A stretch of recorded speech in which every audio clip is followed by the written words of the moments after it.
Assalamualaikum warahmatullahi wabarakatuh. Kami dari kelompok 2 akan memaparkan hasil diskusi kami mengenai sel prokaryotik. Sebelum itu, kita akan memulai dari pengertian sel. Sel merupakan unit terkecil dari makhluk hidup.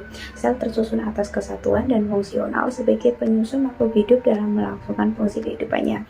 Di dalam sel juga terdapat protoplasma yang tersusun atas karbohidrat, protein, dan asam nukleat. Sel mampu melakukan segala aktivitas kehidupan. Selain itu, sebagian besar aktivitas reaksi kimia yang digunakan untuk melangsungkan kehidupan berlangsung di dalam sel. Sel memiliki organisasi molekuler dan biokimiawi yang mampu menyimpan informasi, menerjemahkan informasi untuk sintesis molekul, serta menggunakan sumber energi untuk melakukan kegiatannya. Sel dibedakan menjadi dua, yaitu sel prokaryotik dan sel eukaryotik.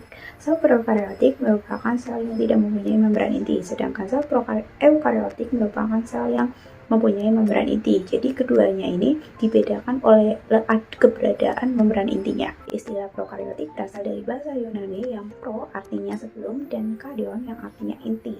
Sel prokaryotik tidak memiliki nukleus karena bahan intinya masih tersebar di dalam sitoplasma dan belum diselimuti oleh membran inti. Di mana masyarakat belum mengetahui adanya sel karena sel tersebut tidak bisa dilihat dengan mata telanjang. Kemudian pada tahun 1590-an, seorang bernama Zacharias Janssen, seorang pembuat kacamata, dia membuat alat mikroskop sederhana dengan fungsi seperti kaca membesar.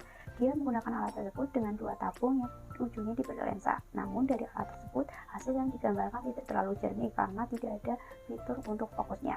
Hal tersebut berlangsung selama kurang lebih sampai tahun 1660-an, di mana masyarakat berbondong-bondong untuk membeli mikroskop yang saat itu sangat populer untuk melihat benda yang sangat kecil. Hal tersebut kemudian membuat Robert Hooke pada tahun 1665 dia merancang mikroskopnya sendiri dengan yang memiliki sumber cahaya sehingga bisa digunakan. Nah, dia mengamati sayatan gabus dari batang Quercus saber. Dia menemukan adanya dinding tebal yang ada pada sayatan tersebut dan terdapat beberapa pori-pori. Pori-pori tersebut dia lihat seperti sel yang ada pada penjara, sehingga dia menemui penemuannya tersebut disebut dengan sel. Kemudian dilanjutkan lagi oleh Antonio van Leeuwenhoek pada tahun 1675. Dia adalah seorang pedagang kain yang membuat mikroskopnya sendiri berlensa satu dan menggunakannya untuk mengamati berbagai hal. Antoni dia mengamati sel darah merah, spermatozoid, sporozoa, bahkan dia mengamati bakteri. Dia melihat makhluk kecil yang bergerak-gerak seperti binatang kecil, sehingga dia menyebutkan penemuannya itu sebagai animals. Kemudian dilanjutkan pada tahun 1838, seorang ahli botani dari Jerman yaitu Matthias Jakob Schleiden menyatakan bahwa tumbuhan terdiri atas sel. Pada kurang waktu yang bersamaan 1839, Theodor Schleiden berpendapat bahwa hewan juga tersusun atas sel. Kemudian Matthias Jakob dan Theodor Schleiden bertemu untuk mendiskusikan hal tersebut dan sepakat bahwa makhluk hidup terdiri atas sel. Kemudian, sejarah penemuan sel dilanjutkan pada tahun 1858 bernama Rudolf Virchow. Dalam penelitiannya, dia menyimpulkan bahwa sel bereproduksi dengan cara membelah diri. Virchow menerbitkan sebuah makalahnya yang memuat teori sel, yaitu yang pertama, semua organisasi hidup terdiri atas sel berserta produk-produknya. Yang kedua, semua sel pada dasarnya serupa dengan susunan kimianya, serta sel-sel baru terbentuk atas sel-sel yang sudah ada dengan melakukan pembuahan. Dan teori yang terakhir yaitu aktivitas sebuah organisme merupakan hasil dari aktivitas dan interaksi selnya. Saat ini saya akan menjelaskan mengenai struktur dan fungsi dari sel prokaryotik. Ini adalah gambar struktur dari sel prokaryotik. Selanjutnya, kita akan mulai pada kapsul. Kapsul atau disebut juga dengan endospora bakteri, tersusun dari polisakarida yang sangat kuat dan tahan perubahan lingkungan ekstrim. Sehingga fungsi utama dari kapsul untuk melindungi sel dari kerusakan bahkan kematian akibat cuaca ekstrim atau lingkungan yang tidak menguntungkan. Struktur kapsul dapat ditemukan pada kelompok bakteri gram negatif maupun gram positif. Kapsul bakteri hanya terbentuk pada saat fase dorman atau fase inaktif yang nantinya bakteri tidak akan melakukan aktivitas dalam sementara waktu. Kemudian, pada saat lingkungan kembali normal, kapsul bakteri akan pecah dan sel bakteri akan kembali aktif untuk melakukan kegiatan reproduksi dan perkembangbiakannya. Selanjutnya ada dinding sel, yaitu senyawa peptidoglikan yang terletak di luar membran sitoplasmik. Peptidoglikan adalah struktur kompleks polisakarida yang mengandung dua jenis gula turunan, yaitu berupa asam N-asetilglukosamin dan asam N-asetilmunamat yang dihubungkan oleh ikatan beta 1,4 glikosidik peptidoglikan. Peptidoglikan juga berperan dalam mengeraskan dan memberikan bentuk sel dan setiap spesies bakteri yang memiliki konsentrasi peptidoglikan yang berbeda-beda, sehingga akan membedakan antara bakteri menjadi dua kelompok utama, yaitu bakteri gram positif dan bakteri gram negatif, di mana bakteri gram positif memiliki konsentrasi yang tinggi pada dinding selnya, sedangkan bakteri gram negatif hanya memiliki konsentrasi peptidoglikan yang rendah pada dinding selnya. Maka dari itu, dinding sel berfungsi untuk melindungi sel dan memberikan bentuk tubuh sel, serta terdapat pori-pori untuk jalan keluar molekul, pertukaran zat, dan reproduksi. Selanjutnya terdapat membran plasma. Membran sel ini merupakan lapisan dalam sel bakteri yang sedang berada setelah dinding sel, yang tersusun atas molekul fosfolipid dan protein. Fungsi membran sel adalah untuk membungkus bagian dalam bakteri yang membatasi cairan sel dengan dinding sel, dan juga sebagai unit pengatur keluar masuknya molekul ke dalam sel, atau disebut juga sebagai membran selektif permeabel. Membran sel juga bersifat dinamis dan terus beradaptasi dengan perubahan kondisi lingkungannya. Selanjutnya terdapat sitoplasma. Sitoplasma ini disebut juga sebagai cairan sel, yaitu suatu cairan yang tidak berwarna atau transparan yang tersusun dari bahan organik yang berupa protein, karbohidrat, dan lemak, dan enzim serta garam-garam mineral lainnya. Dalam sitoplasma terdapat komponen sel bakteri yang mengapung secara bebas. Di antaranya adalah komponen ribosom plasmid dan asam nukleat atau DNA bakteri. Fungsi utama dari sitoplasma adalah sebagai tempat terjadinya reaksi metabolisme pada sel bakteri, meliputi sintesis protein dan respirasi di dalam sel. Selanjutnya ada plasmid DNA, yaitu DNA tambahan pada sel bakteri yang berbentuk sirkular pendek. Terdapat lebih dari satu plasmid yang bervariasi. Selanjutnya itu sebagai vektor yang membawa gen asing yang ingin disisipkan pada bakteri dalam rekayasa genetika. Selanjutnya terdapat kromosom, yaitu kromosom terdapat pada sel prokariotik hanya memiliki satu kromosom dan tidak terletak di dalam inti sel. Selanjutnya terdapat pili atau fibriae, atau disebut juga sebagai rambut getar, tersusun dari molekul-molekul protein yang menghubung dari reproduksi seksual bakteri, pertukaran materi genetik, dan pelekat antara sel bakteri satu dengan sel lainnya yang nantinya akan menjadi satu kesatuan yang disebut dengan biofilm. Pili hanya terdapat pada spesies gram negatif, contohnya yaitu Escherichia coli. Selanjutnya DNA. DNA bakteri adalah suatu materi genetik yang berbentuk sirkular atau melingkar tanpa ujung DNA bakteri.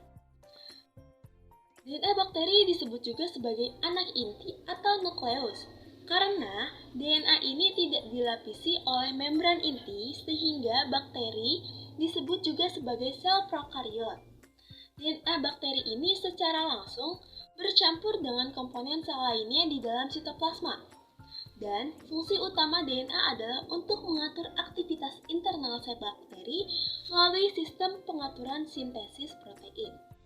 Selanjutnya ada ribosom, yaitu tersusun atas RNA dan protein. Ribosom adalah suatu unit berbentuk bulat yang mengapung di dalam sitoplasma sel bakteri. Ribosom sel bakteri memiliki ukuran berat yang dinyatakan dalam satuan S atau singkatan dari spekboard, yaitu seberat 70 S, sedangkan ribosom yang dimiliki oleh sel eukariot rata-rata adalah seberat 80 S. Fungsi utama ribosom itu sendiri adalah tempat berlangsungnya sintesis protein. RNA asam ribonukleat membawa kode genetika sesuai dengan pesanan dari DNA. Selanjutnya ada granula, yaitu untuk menyimpan cadangan bakteri. Selanjutnya, ada flagela atau bulu cambuk. Flagela ini adalah sebuah struktur filamen sitoplasmik yang kompleks dan menonjol ke arah dinding sel bakteri. Flagela tersusun oleh sebuah protein bernama flagellin yang tidak bercabang dan berukuran panjang mirip seperti cambuk. Kemudian tersemat di antara selaput membran sel. Biasanya, flagella memiliki ukuran dengan diameter antara 12 hingga 30 nanometer dengan panjang kurang lebih 5-16 mikrometer. Fungsi utama flagella itu sendiri pada bakteri adalah untuk mobilitas atau pergerakan bakteri, yaitu berenang ataupun meluncur pada lingkungan. Kemampuan ini adalah salah satu upaya bakteri untuk bertahan hidup terhadap lingkungannya. Baik, selanjutnya di sini saya akan menjelaskan mengenai ciri-ciri sel prokariotik. Nah, pada poin pertama, sel prokariotik itu merupakan bentuk dari sel yang sederhana, yang paling sederhana. Nah, maka dari itu dia dikelompokkan ke dalam kingdom Monera. Kemudian, si sel prokariotik ini itu sifatnya uniseluler, di mana satu sel itu dapat dikatakan sebagai satu individu. Nah, sel prokariotik itu dapat ditemukan di organisme bersel tunggal, yaitu bakteri dan juga arkia. Kemudian, sel prokariotik ini itu ukurannya mikroskopis di antara 10 sampai 70 mikrometer. Di mana untuk mengamatinya itu diperlukan alat bantuan seperti mikroskop. Kemudian, pada poin kedua, sel prokariotik itu hidupnya kosmopolit, di mana ia dapat ditemukan di mana saja. Namun ada juga yang dapat hidup di lingkungan yang ekstrim seperti di lingkungan yang kadar garamnya tinggi, yaitu halofil, suhu yang tinggi, termofilik, kadar metana yang tinggi, metanogen, bahkan lingkungan yang asam asidofil. Dan bahkan ada juga yang hidup di gabungan dari lingkungan yang ekstrim tersebut, contohnya Archaeabacteria. Kemudian pada poin ketiga, organisme sel prokariotik itu hidupnya ada yang menyendiri, berkelompok, ada yang merugikan individu lain, bahkan ada yang menumpang di individu lain tanpa merugikan. Nah, contohnya itu Archaeabacteria dan Eubacteria yang dapat hidup secara berkelompok bahkan menyendiri. Selanjutnya, sel prokariotik itu tidak memiliki organel sel yang sekompleks dengan sel eukariotik. Nah, organel sel yang terdapat di sel prokariotik itu ada ribosom yang tersusun dari RNA dan juga protein. Nah, ribosom itu sendiri merupakan tempat berlangsungnya sintesis protein. Pada sel prokariotik tidak dijumpai badan Golgi, mitokondria, dan juga retikulum endoplasma. Kemudian, sel prokariotik itu tidak memiliki inti sel yang terpisah dari membran inti. Materi genetiknya yang berupa DNA berbentuk sirkuler dan terletak di nukleoid.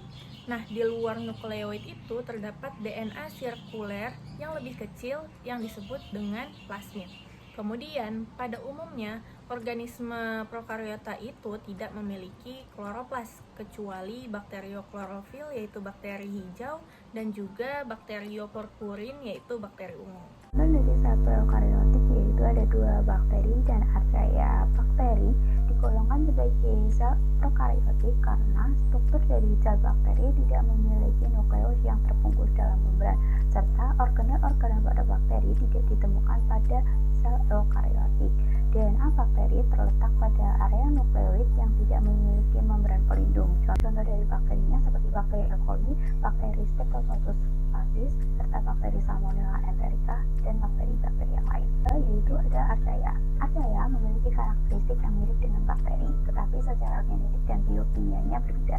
Archaea dapat tumbuh di lingkungan yang sangat asam dengan pH 0, dapat ditemukan di dalam laut maupun mata air yang panas. Contohnya ada Halobacteria, Methanopicus calderi, Thermotosus alcalypus, dan Phytophthora moribus, dan lain-lain. Selanjutnya, seperti yang kita tahu, ekosistem itu bergantung pada daur ulang unsur kimia yang secara terus-menerus. Nah, prokariota itu memegang peran penting dalam proses ini. Contohnya, Cyanobacteria itu menghasilkan oksigen di atmosfer. Nah, Cyanobacteria juga menggunakan karbon dioksida untuk menghasilkan senyawa organik, misalnya gula. Nah, kemudian prokariotik itu berperan penting dalam interaksi ekologis. Nah, prokariotik itu sering membentuk simbiosis dengan organisme yang jauh lebih besar darinya. atau biasa disebut dengan inang. Nah, prokariotik itu bisa menguntungkan juga merugikan. Nah, prokariotik yang sering kita kenal itu contohnya bakteri yang biasanya membawa penyakit pada manusia. Namun, banyak juga nih ternyata prokariotik yang dapat menguntungkan manusia. Contohnya dalam bidang industri juga pertanian. Kemudian, salah satu contoh prokariotik yang menguntungkan itu bakteri dalam usus. Nah, ya seperti kita tahu, usus itu merupakan rumah bagi ratusan bahkan ribuan bakteri. Nah, bakteri ini membantu mencerna makanan yang tidak dapat dipecah oleh usus kita sendiri. Kemudian, prokariota yang banyak dikenal sebagai patogen atau pembawa penyakit pada manusia, ya bakteri juga. Misalnya, bakteri Mycobacterium tuberculosis yang menyebabkan penyakit TBC.